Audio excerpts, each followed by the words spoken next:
we've heard views, I guess, more from a governmental side. And so for this first panel on perspectives on COP23, I got moved up just because also we thought it would be good to also have a perspective from the business side on what we felt about COP23.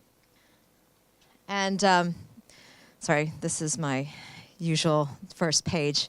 Just to remind everyone, we operate not only in Hong Kong, but in other countries like Australia, China, India. And in fact, because we operate in all these other countries, we are technology agnostic, policy agnostic, everything, different things work in different countries, and we've really seen that. And I think, just now when you heard the previous speakers talk a lot about the divide between countries and common but differentiated responsibilities, those kinds of concepts, it is critically important in an international agreement when you have 196 parties involved. Why is business there? CLP has been sending a representative to the COP for 11 years now, and I've been to 9 out of the 11, but it started with my predecessor. And we usually go, in the earlier years, we went because we were there to really learn, hear about what other things are, what other policies are happening, what are the policy directions from other countries. But more importantly, we're also learning a lot from the NGOs and a lot from academia, a lot from the community in terms of all of the ideas and solutions some of them are coming up with. We are also there to work because we are a part of a number of different business organizations. And this is one of those annual big events where everyone is there. And so it's a great time to have your AGM, have a working meeting, finalize the publication instead of trying to call, East Coast, West Coast, US, and then Australia at the same time. So it's a great opportunity. And over the years, we also were invited now more and more to speak from an Asian energy perspective because the Asian perspective is different from Europe and North America. And as Robert mentioned, here's some pictures to highlight what he mentioned, where we have the two zones. You have the Bula zone, which is the more boring, where all the negotiators are, and the Bond zone, the more fun one. And you can see there's bikes outside so that people can exercise. In fact, actually, the bikes arguably were needed because there was a bit of distance between the two. All right, so you're talking about 15, basically 1,500 meters, and by the time you're trying to move from one meeting to another, as quite a few of the audience felt at the time, it really does take a lot of time. So there is the bikes, there's the e-shuttles, solar panels on the buses, but then funnily enough, what was really surprising, the fact that they didn't really go on time. So we're in Germany, which is kind of strange. I used to think that, things should go on time. So that was why there were some complaints in terms of really the accessibility. And between this COP and the last COP, this was very obvious. In the last COP, there was a lot more business events actually taking place even where the negotiation zone was. But this time, it was very, very separate. I won't talk too much about this. The previous two speakers have mentioned. From a business perspective, I did want to mention that the fact that the Talanoa dialogue, that having been formed, is already, in my mind, good progress because you need that committee. Otherwise, if you don't have the committee, the details are not going to be ironed out at all. There's going to be no committee to actually form all of those details. But if you read between the lines, a lot of work still needs to be done. And in fact, the text basically said, we need to allow for extra sessions between now and COP24 because they may be needed. So the speed, as was mentioned earlier, is not as fast as probably it should be. So moving on sort of to the energy focus, we as a group, 10 years ago, we had already announced our carbon emission targets well ahead of time, I think ahead of our time. I don't think people really understood or really cared when we actually rolled this out. But this set of targets has really guided us well, and we're very glad we actually had them. Without them, we would not have achieved all the learnings that we've had in renewable energy. The fact that we are one of the largest foreign investors in wind farms in India and China today was only because we forced ourselves voluntarily with some targets so that we could actually go step into other countries and do a new kind of technology which we really were not familiar with. We are in the process of reviewing, and I am hoping we'll have some new targets to announce, but that has yet to be confirmed. So even with these sets of targets, we are committed to meeting our targets, but the technologies, unfortunately, are not progressing as fast as we need for the 2-degree scenario. And I'm going to show you a few more slides just to support that, which is why we're a bit concerned. Clean technologies. When we look at renewables, that's taken off pretty well. However, even the renewables is not as fast as is needed. CCS definitely has not gone as fast as we thought. And when you look at generation efficiency and fuel switching, nuclear, a lot of these basically were all technologies that have been on the table for the last decade. Everyone's been talking about all these technologies. The key is, how fast is it really going? How fast are these technologies going? If you look at IEA's energy technology perspectives in 2016, you will see a picture where, yes, there's progress, but the progress is not necessarily as fast as is needed. And the only green patch you see there is electric vehicles, all right? Everything else, pretty much in the orange, it means there's progress, but it's not going as fast. And then if it's red, it's literally at a standstill. So it's not really going too well from that perspective. And even with renewables, we're talking about wind and solar, but hydro or geothermal or wave, you don't hear much of that, right? So there's only those two that's coming. Of course, offshore wind seems to be something that's going to be growing. But this is the picture, and so this is really the situation we're up against for energy. And what makes it worse? Well, actually, this is not a sexy sector. If you have money, are you going to invest in our sector? How many of you would, right? Electricity, okay, not oil and gas. All right, so that makes everything that much harder, right? If we're supposed to build all this new infrastructure, and if the policies, going back to what was mentioned by Andrea, if the policy packages of sticks and carrots are not in the right direction, then as business, we will hesitate to invest.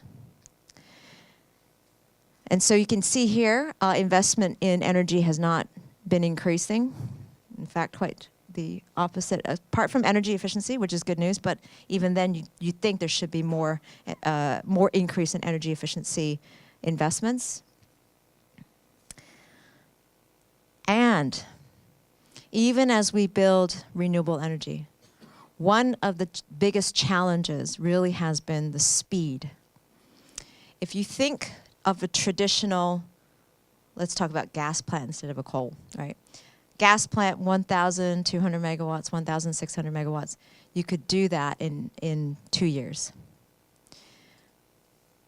Wind farm, you take almost just as much time, but you're only talking about 100 megawatts. Okay, so the speed at which you can, in the end, put in the same amount of megawatt capacity, that time is very different. And so we're also seeing in Australia, for example, Australia wants to quickly shut down all of its very old brown coal plants. But their problem has been there has been very little investment in new capacity. Now you'd imagine if you shut something down and you don't have anything new to meet the supply, prices go up the roof, you get some brownouts, you basically get a shortage.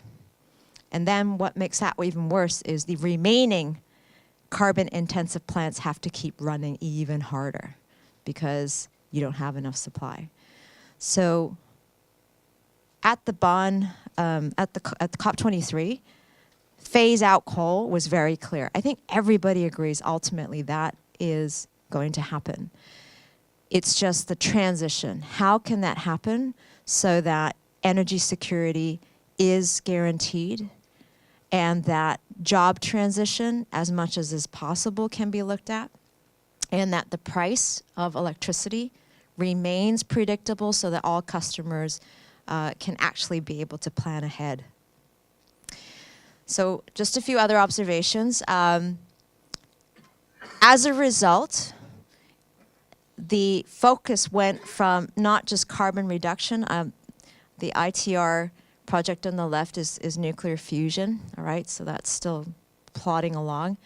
But there was much more conversation on natural sinks and even offsetting. Even offsetting in the past was it was a bit more taboo. People didn't want to talk about it. It was the moral imperative, let's not talk about offsetting. But now, you know, we've gotten to the point where reality is set, and basically it's, you know, we're going too slow anyway. And if we wanted to go carbon neutral, this is where we start, all right, which is with carbon offsetting. So I bought 45 tons to offset a few years of my emissions, but just to show my part. But the problem with carbon capture and storage is it's going too slow. And even if we're starting now, by the time it's ready, we're worried it's not going to make it for the 2050 type of timeline. There was also a shift from the conversation from not just energy, but also towards transport, because transport was the next sector where you could really switch from fuels. And so, again, and what was amazing, it wasn't, sorry, this is probably not a, so in terms of photographs, this is probably not exactly what I was going to talk about, but actually Siemens, for example, you know, they had a presentation and talked about freight, logistics, heavy transportation, how that can actually be carbon neutral and how that can happen over time. That conversation is fascinating. The fact that our environmental challenges are moving to invoke social issues. So you see here on the left, on the right, living planet, phase out coal, stop coal. And then on the far left, you have a group saying, well, we want our jobs. Where are our jobs? So there's more of the social angle. The gap, the gender action plan, yes, you know, that was a really good thing. So every meeting I went to, I'd be looking around and counting how many women were in the room. And on one or two occasions, there's probably 2 out of 20 of us. So, you know, it's an interesting situation. So very happy, this is worth celebrating. Importance of adaptation, there was like a whole event, basically almost every panel was talking about adaptation and resilience. Why? Well, if we're not reducing in time and we're not gonna meet the 2 degrees, adaptation and resilience is something that everyone has to look at. And then, yes, America, so as business, how do we look at it? Well, there are businesses in the US who have already pledged and they've already invested in low carbon new technologies. They're not gonna unwind that because of Trump. And so they're gonna continue, and this is why they had the booth there. They called it the non-official US pavilion. But the slogan is, we are still in. And Al Gore basically gave a little speech, and you know, there's a link, you can probably click on it. But it was really interesting. He got to a point, he said, well, basically, US is even gonna meet its Paris target anyway, because there's already been a transition towards gas, no matter what tweets are coming out of Washington. Secondly, and as you know, Robert have pointed out, really, US cannot officially pull out until really the next government. At which point he made a little sign. He said, "Please excuse me," and he made a little prayer. So you know, this basically all supports the fact that, you know, even the changing of the president of the US cannot stop this momentum. And I know that previously Robert had mentioned, you know, China is still undecided, but you know what? They're the de facto leader behind the scenes. Like, now that US is not there, China has really helped to go around, talk to the other countries, but also helping, I guess, mostly also with the developing economies as well, because that is a very important piece of the puzzle. They're the most vulnerable, and yet they're the countries that are going to be emerging and increasing in emissions. So you can see that basically I think China is still seen, or they're being looked to for being a leader behind the scenes. There was also the shift from not just the countries, but actions showcased that are being taken by states and cities. And of course, business, right? Last year I had only the RE100 and the EP100. Now we have the EV100, all right? So business is moving. There's more coalitions of businesses coming around saying they want to commit to 100% renewables, 100% electrification on transport. And in the second panel, I'm sure there's going to be a lot more of this. Wow, even the investment sector is now finally also talking the same language. And, you know, here you can see basically at COP23, there really were a lot more panels on the investment side, on climate risk, and on the importance of business actually being able to understand their own risk as well as managing it. Just 3 more slides. COP is good for business. Why? It provides an overall bigger signal. If as business, we were not sure if the low carbon future is certain, it's very difficult for us to make our billion-dollar investments. Science has an important role. It provides, it's the compass. But at the end of the day, I think one of the things that is really going to make or break the success of COP is really the transparency. Now that everyone has already laid out their plans, no one is blaming each other, no one's going to, you know, no one's got any right to criticize anybody else. Now you are going to be judged on your own progress. Now if the Talanoa dialogue does not manage to set up the MRV piece well, then that will be the downfall, I believe, of the COP. In terms of the Asia-Pacific region, it's pretty good news in the sense that all the NDCs that actually were submitted are pretty much, they would meet. And we have a feeling it could, some of the countries could do even better. But of course, it all depends on the financing, which again, the next panel would be great for that discussion. How to channel the finance.